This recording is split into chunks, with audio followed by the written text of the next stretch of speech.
Сотта бүттү. Ошентип Кыдыршаевич почти свободада, мындайча айтканда акталгандай эле болду да эмичи. Ошол элдин баары айтып атканда камалат, бул киши камалат. Бул статья менен сөзсүз камалыш керек депчи. Бирок камалган жок, үй камагына. Бул почти что мындай үй камагы деген ал акталды дегендей эле да. Бул статья мененчи. Бул статья менен далай кесилип кеткен. Карапайым эле иштейби закон, карапайым деле камап сала береби дегендерге дагы бир жооп да.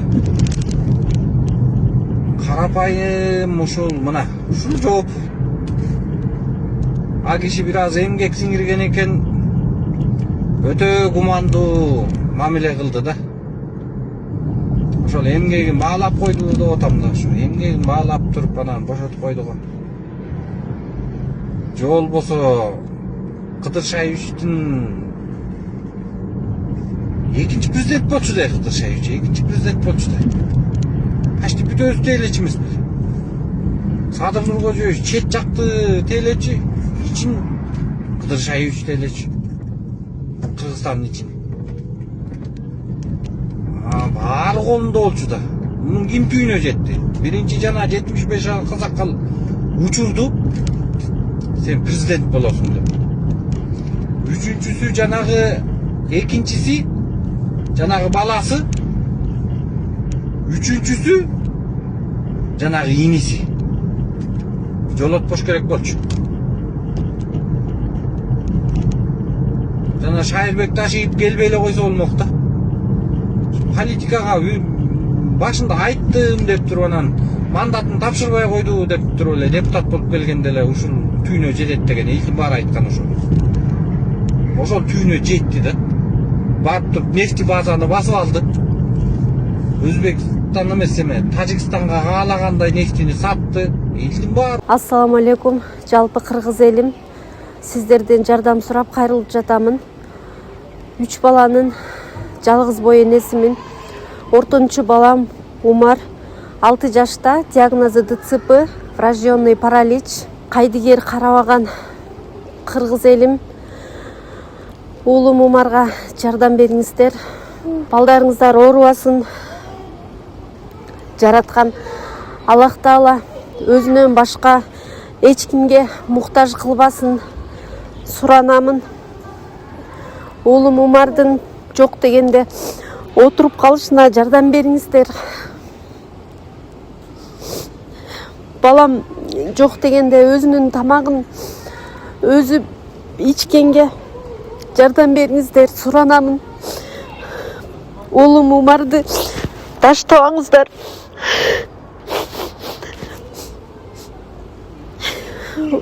Учурда балам лечение алып жатат. Баламдын алган лечениясы токтоп калбаш үчүн жардам бериңиздер суранамын. Ошто балдардын баары айтып калган да, уже ташип жердин баарын басып алды деп. Тиги баласынан барып бата албасаң ишиң жүрбөйт деп.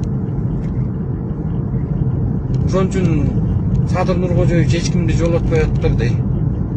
Жакындарынан эч кимди жолотпойт. Жанында жүргөн балдарды дагы дажычы эмнеге жумушу жок деп ойлочубуз да. Анан барган эле мекенчил балдардан барса эле жумуштан алып ырдытылат. Садыр Нуркожоевич айткандай, мен эч кимге жегизбейм, өзүм жебейм деген да. Так что Садыр Нуркожоевичтин политикасы оюңарды жазгылачы. Бул жакта өтө тоңкий да. Эл арасында ар кандай сөздөр айтыла берет экен, кандай болгон күндө да калыстык кылып койду. Камап салса азыр эмне кылат? Эч ким эчтеке кыла албайт болчу. Оңой эмес де. Эмне? Кантип бирдеме дей аласың, урдап атса тиякта. Факты менен чыгып атса, 600 киши жазып атса заявленияны. Эмне дей аласың? Эчтеке дей албайсың. Uylagan kişi көп. Көбүнүн канын ичип койгон да. Жана мазелин барычы топтошуп алып. Кыдыр Шаевичтин башын ошолор жеди. Вазелини бүт бары. Анан узуну. Булар элди каракчылык кылбады, тоношподу буларчы. Мен ушуну айтса ишенч эмесмин негизи башындачы. Бирок факты да. Чыкты да мунун баарычы аягындачы. Камалганда дагы чыкмак, мында коркуп отурсак дагы эмне болуп кетер экен я. Президент менен ташип сүйлөшүп алып, ушуну ишти кылбай элеби дегендер толтура азырчы. Бирок Садыр Нуркожоевич өтө гумандуу кылып койду. Почти бошоткондой эле дей.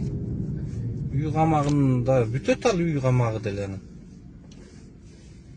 Оюңарды жазгылашы комментария.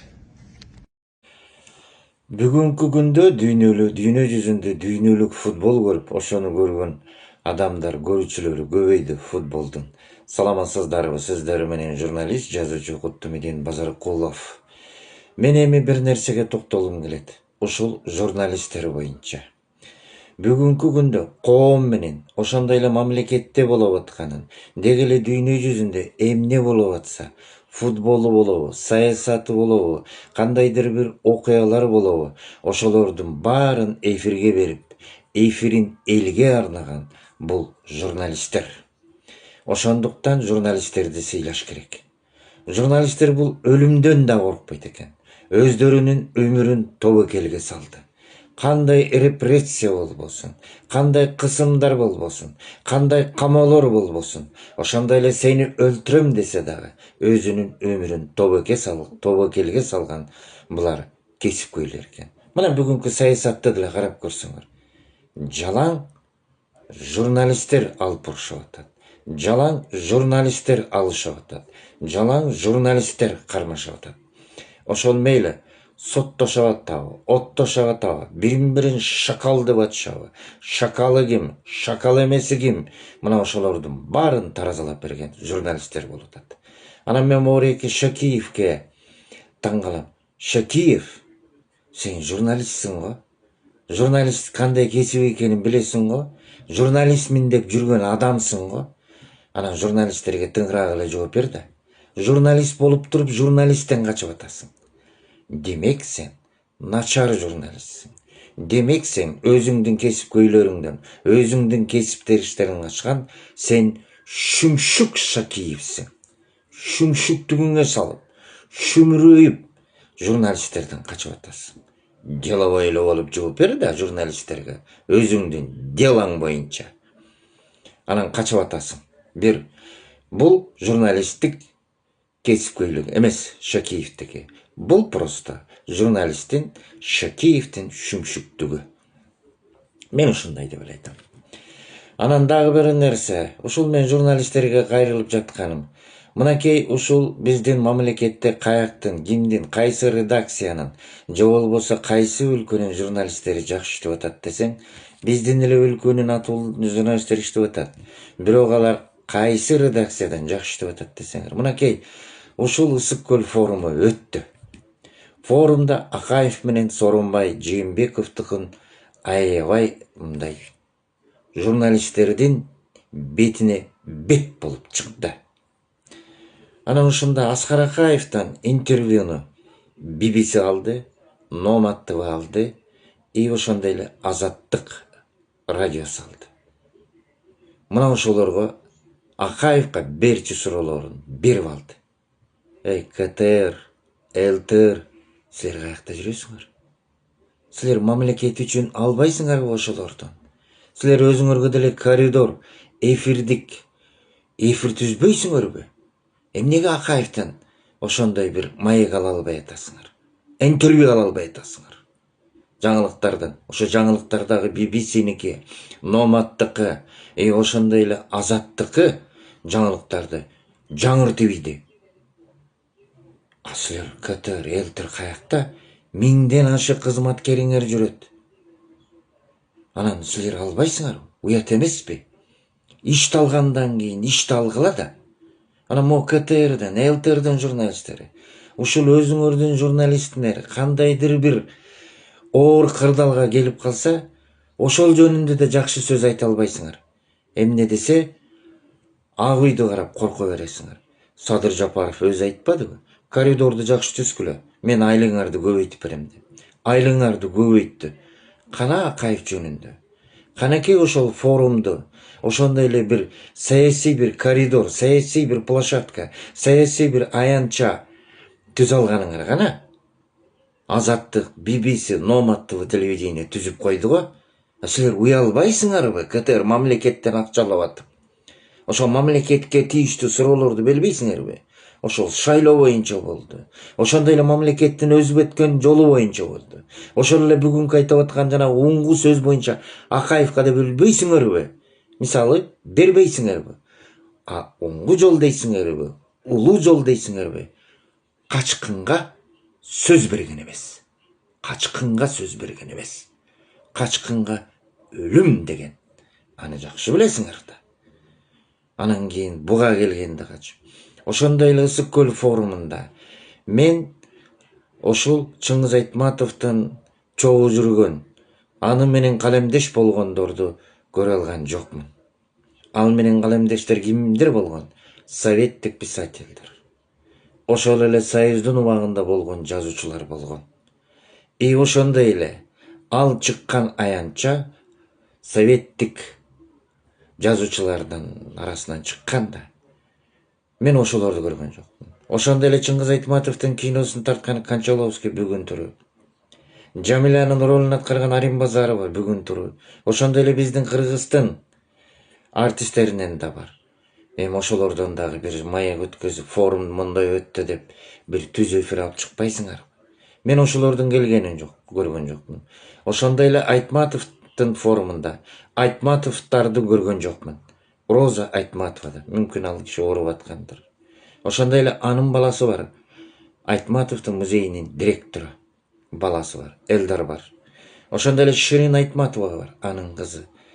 Мен ушул үй бүлөлөрдөн көргөн жокмун. Анан бул Айтматовдун форуму кандай өттү? Анан эң негизги мен айтып коеюн. Журналисттерди сыйлагыла да, могу соттолуп аткан Ташиевиң, Зулушевиң, ошондой эле Шакиевиң, силерден интервью алып калайын. Ушулардын айта турган сөзү болсо айтып калсын деп силерден интервью алып, силердин суроолоруңарга, силердин ишиңер боюнча суроо берип атат. Силердин делоңор боюнча суроо берип атат. Силер түшүнбөй атасыңар. Демек силер мамлекеттик кызматтан, кылган ишиңерден качып атасыңар. Могу Шүмшүк Шакиевге окшоп. Рахмат көңүл бөлгөндөрүңүзгө.